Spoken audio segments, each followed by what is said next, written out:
Selamat pagi pemirsa. Upaya pemberantasan korupsi mendapat angin segar setelah Komisi 3 DPR mulai membahas rancangan undang-undang perampasan aset. Setelah terkatung-katung selama lebih dari 1 dekade, 10 tahun. Belet ini diharapkan menjadi terobosan untuk memutus keuntungan hasil kejahatan dan memberi efek jera yang nyata bagi para koruptor. Pemirsa, inilah editorial Media Indonesia di hari ini Jumat 16 Januari 2026 dengan tema Aset Dirampas, Koruptor Kandas bersama saya Leonard Samosir. Dan Anda semua juga bisa ikut menyatakan pendapat Anda nanti dengan menelepon nomor 0811 1921 2200 atau 0878 7880 0091.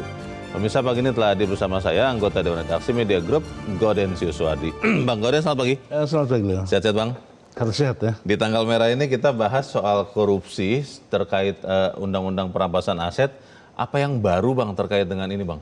Ya, kita harus mengapresiasi DPR yang memulai pembahasan rancangan undang-undang perampasan aset sekaligus naskah akademiknya. Dan kemarin Komisi 3 mengadakan rapat dengar pendapat dengan Badan Keahlian DPR. Rupanya naskah akademik maupun rancangan undang-undangnya, draftnya itu sudah jadi pada tanggal 19 Desember 2025.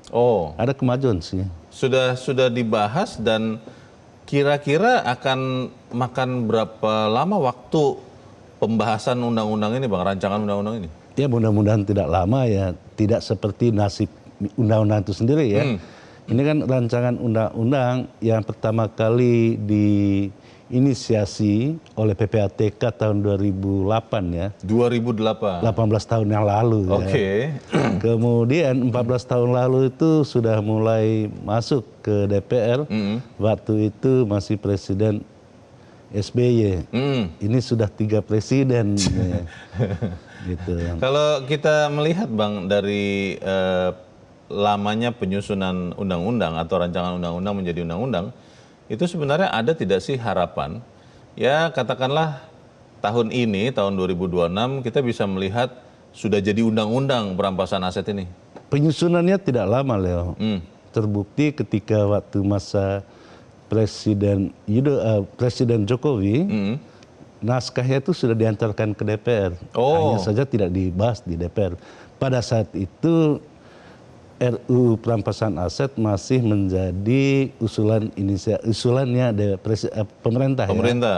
Kali ini menjadi usulan DPR, usulan inisiatif DPR yang masuk kepada prolegnas prioritas di 2026 gitu. Prolegnas prioritas. Ya. Namanya prioritas, tapi berdasarkan sejarah belum tentu itu menjadi prioritas juga kan, Bang? Prioritas di dalam konsep, di dalam pelaksanaannya bisa berlama-lama. Karena itu masyarakat sipil jangan diam saja, jangan ribut setelah jadi nanti. Kita akan bahas itu, Bang Gauden dan pemirsa. Inilah editorial Media Indonesia untuk hari ini. Aset dirampas, koruptor kandas.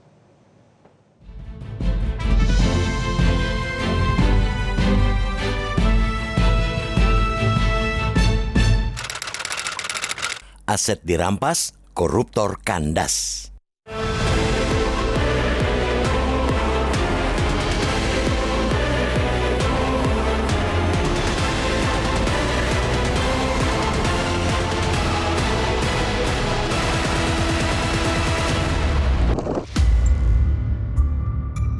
Secerca harapan tentang akan hadirnya Undang-Undang Perampasan Aset kembali datang. Komisi 3 DPR RI akhirnya memulai pembahasan rancangan Bill itu kemarin, Kamis 15 Januari. Rancangan Undang-Undang Perampasan Aset sudah terlalu lama terkatung-katung. Pemerintah telah mengajukan ke DPR sejak 2012, bahkan ketika itu telah masuk program legislasi nasional atau prolegnas. Sejumlah kalangan dari masyarakat sipil pun sudah berulang kali mendesak agar pemerintah dan DPR segera membahas dan menerbitkan Bill yang diyakini bisa mendatangkan efek jera bagi koruptor tersebut. Kendati sangat lambat, dimulainya pembahasan oleh DPR layak disambut dengan optimisme. Langkah DPR itu memecahkan kebekuan legislasi yang selama ini menyandra upaya pemberantasan korupsi. Keberadaan rancangan Undang-Undang Perampasan Aset merupakan keniscayaan. Pasal 1 ayat 3 Undang-Undang Dasar 1945 menegaskan bahwa Indonesia adalah negara hukum. Prinsip itu menuntut kehadiran sistem hukum yang bukan hanya menghukum pelaku kejahatan, melainkan juga memulihkan kerugian negara dan masyarakat. Selama ini, penegakan hukum pidana kerap berhenti pada pemidanaan badan, sedangkan aset hasil kejahatan masih bisa disembunyikan, dialihkan atau bahkan dinikmati oleh pihak lain. Atau kalaupun ada pengenaan denda dan kewajiban membayar pengganti, jumlahnya tidak sebanding dengan yang semestinya dirampas negara. Rezim hukum di Indonesia juga masih terpaku pada prinsip personal. Perampasan aset sangat bergantung pada keberhasilan memidana pelakunya. Kesalahan harus dibuktikan terlebih dahulu, baru bisa mengejar hartanya. Pelaku bisa saja kabur ke luar negeri atau bahkan meninggal dunia sehingga kasus pidananya gugur. Akibatnya, aset hasil kejahatan mereka tidak bisa disentuh negara. Contohnya yang terjadi pada kasus korupsi oleh Lukas NMB saat menjabat Gubernur Papua. Lukas meninggal dunia sebelum negara sempat mengeksekusi denda maupun kewajiban pembayaran uang pengganti yang mencapai 47,8 miliar rupiah. KPK pun tidak bisa meneruskan proses hukum dugaan tindak pidana pencucian uang atau TPPU terhadap Lukas. Rancangan perampasan aset hadir menawarkan paradigma in rem atau gugatan terhadap barang. Perampasan aset yang diduga kuat berasal dari tindak pidana oleh negara tidak perlu menunggu putusan pidana terhadap pelaku. Cukup dengan pembuktian bahwa aset tersebut tidak sebanding dengan profil penghasilan pemiliknya dan diduga berasal dari kejahatan.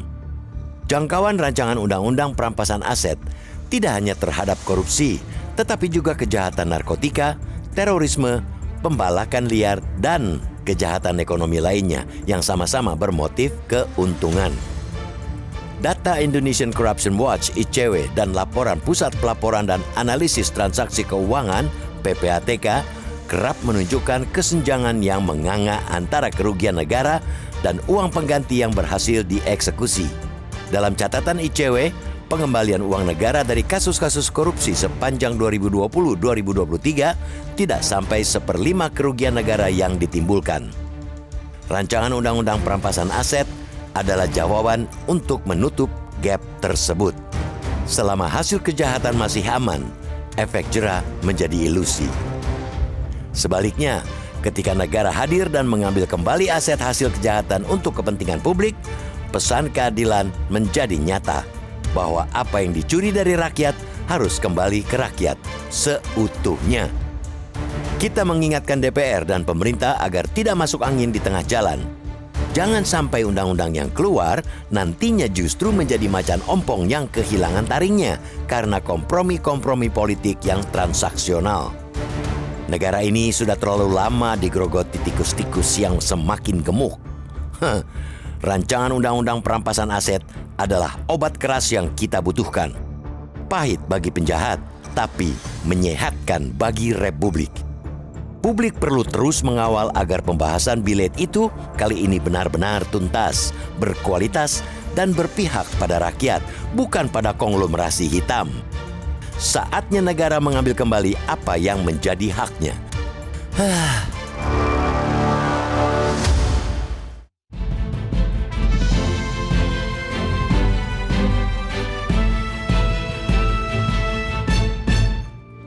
Di bagian berikut Anda bisa ikut menyatakan pendapat Anda terkait editorial pagi ini. Pemirsa, untuk saat ini tetaplah bersama kami.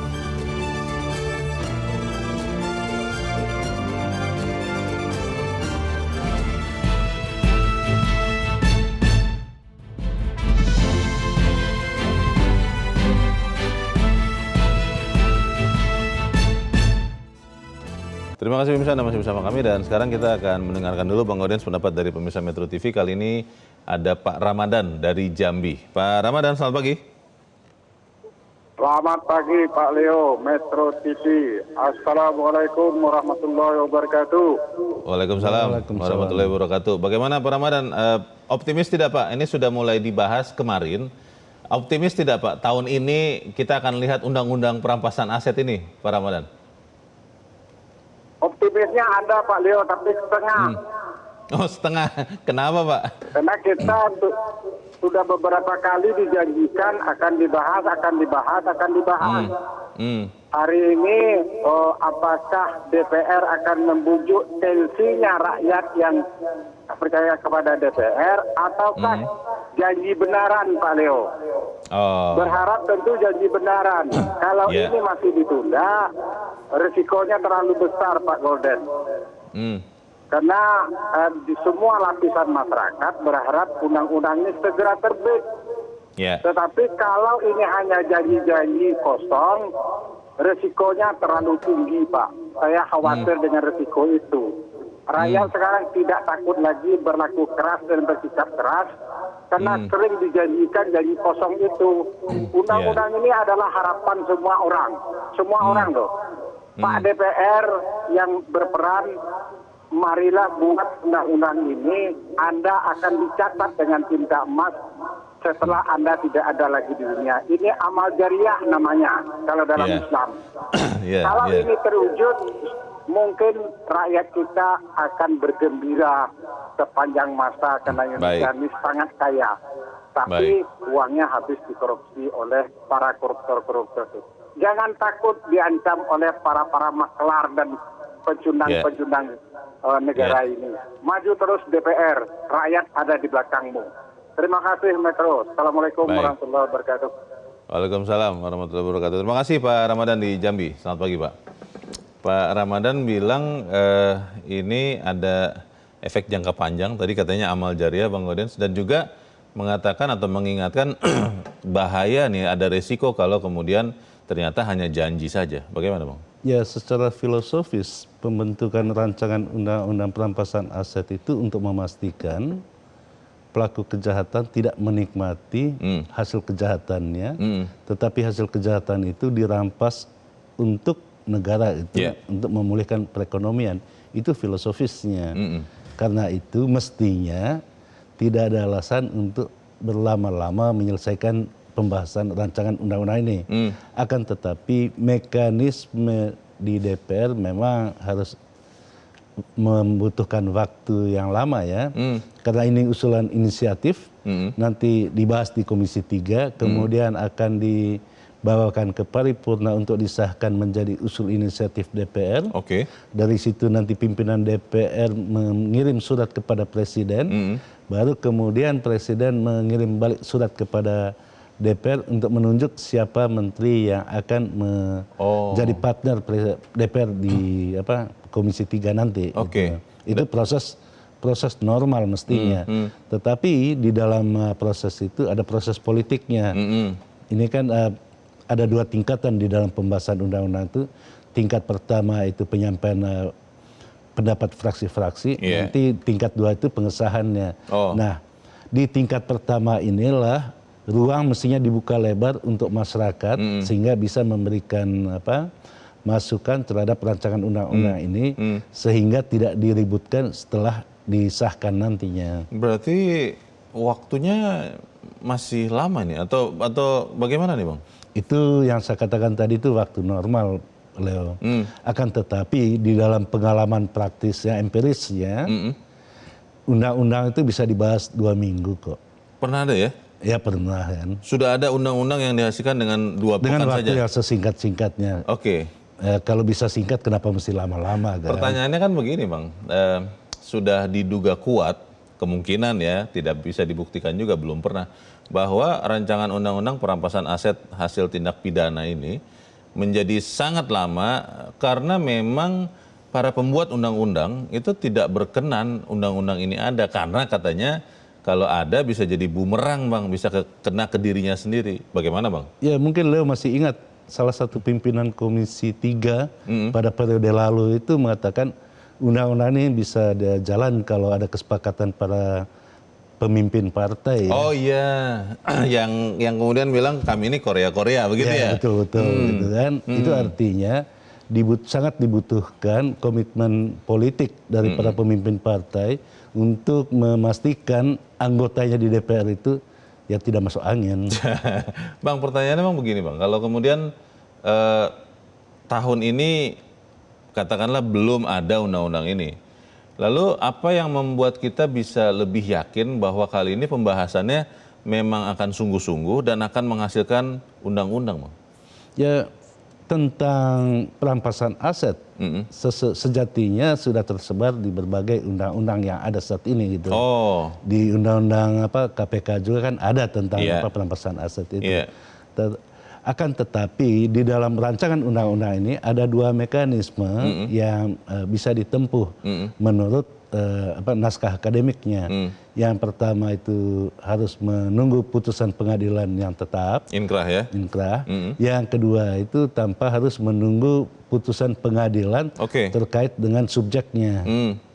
Itu artinya bisa saja penegak hukum Iya. mengajukan kepada pengadilan untuk perampasan asetnya. Oke. Tetapi dua mekanisme itu sama-sama harus menunggu putusan pengadilan yang bersifat tetap gitu.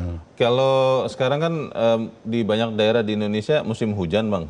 Banyak yang sakit masuk angin dan untuk mencegah masuk angin biasanya kita harus pakai jaket segala macam. Bagaimana cara kita memakaikan jaket untuk anggota dewan supaya tidak masuk angin? Kita bahas di bagian berikut. Pemirsa tetap bersama kami, Editorial Media Indonesia segera kembali.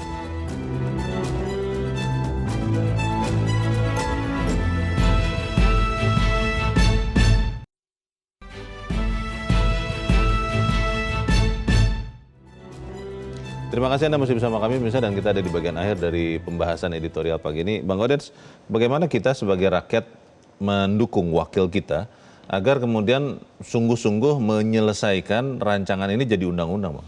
Ya memang ini menjadi pertanyaan semua orang ya. Saya sendiri pun bertanya, apakah DPR mau membahas ini secara serius?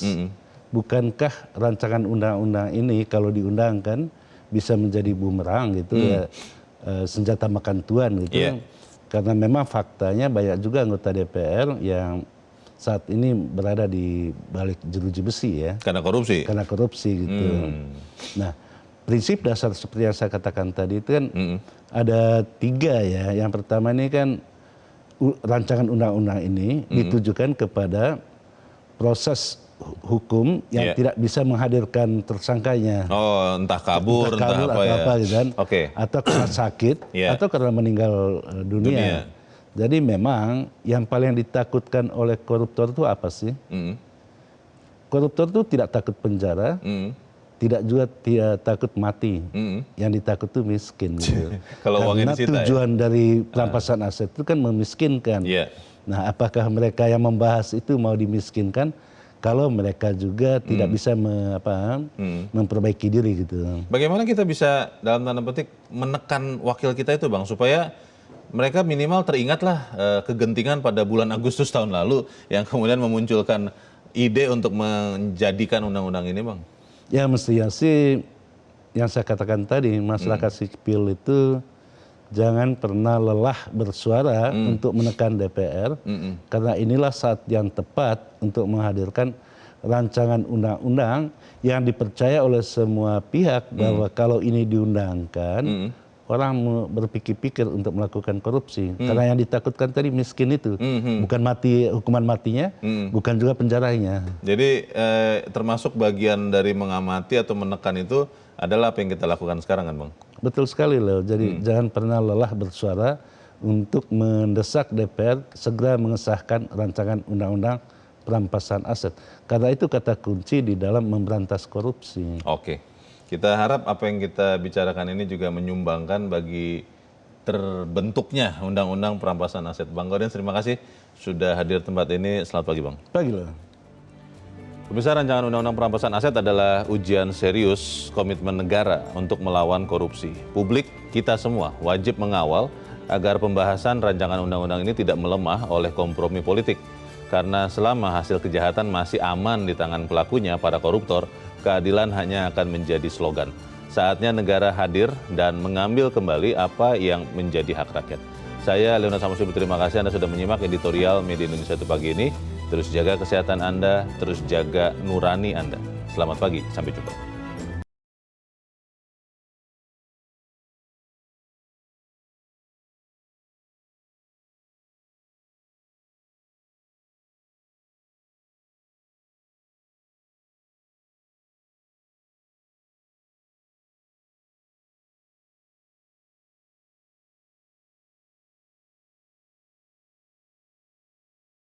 Jelajahi cara baru mendapatkan informasi. Download Metro TV Extend sekarang.